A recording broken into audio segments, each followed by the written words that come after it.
اكيد انتصار مهم بصراحه. كنا نتصوروا ونجم نقولوا النجم الساحلي باش ينتصر على شبيبه العمران، برغم شبيبه العمران يعني قاعد يصارع من اجل البقاء، لكن ما كناش نتصوروا بالنتيجه هذه، ما كناش نتصوروا 3 أهداف لشوات.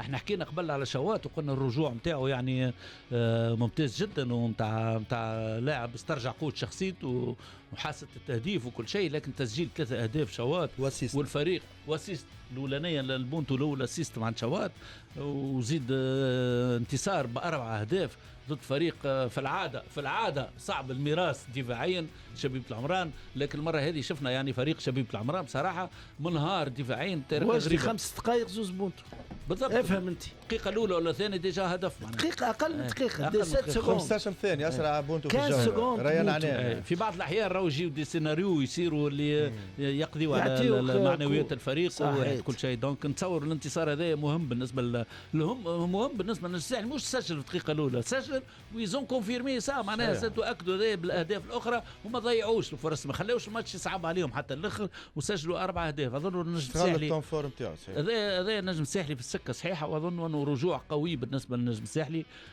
صار حتى حسابيا يعني مراهن جدي على البطوله وعلى المراكز البوديوم